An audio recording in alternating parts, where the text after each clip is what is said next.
So today is the anniversary of the Battle of Langport, 8th of July. 17,000 men. Yep. Unbelievable. Yeah. And then they burned everything, Langport. They burned Langport, and there's Oliver Cromwell from the Parliament Army chasing after the Royalists. They set barrels of gunpowder at the bridge at the end of Langport and were trying to blow it up. So Cromwell thought, we've got to stop them, now we can't cross the river. So he ordered his cavalry to charge down through the middle of Langport through the flames. Wow. And the flames from the houses were being drawn and met in the middle.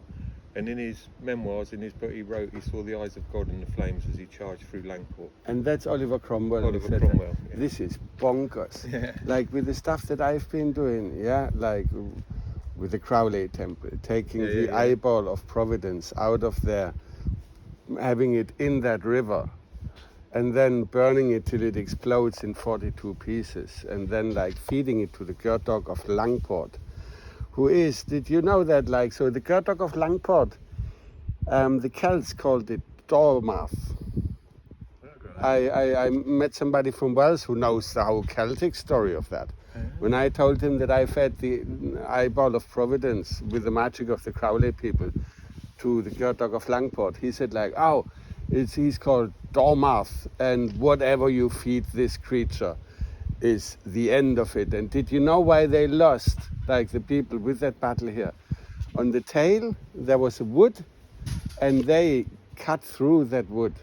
They cut down the wood for whatever reason, but them cutting the tail of that creature, Dormouse, was the reason why they lost, according to Celtic traditions. Yeah, because this is meant to be the tail, isn't it?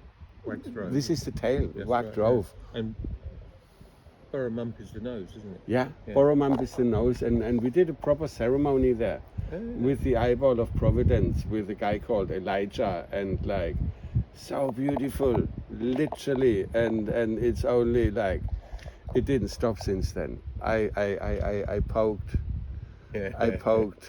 what I need to be poked.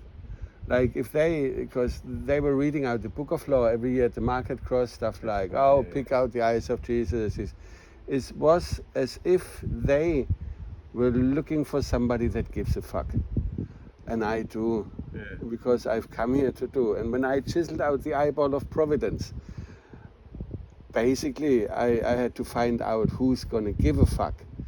And turns out that the head of the Thelemites of Glastonbury, he gives a fuck. And he's in charge of the White Spring. He reported me to the police for criminal damage to a sacred pagan temple. And yet again, he doesn't say that it's a Crowley temple. He says it's a pagan temple and I'm a pagan. I'm what we forget to mention is bonkers.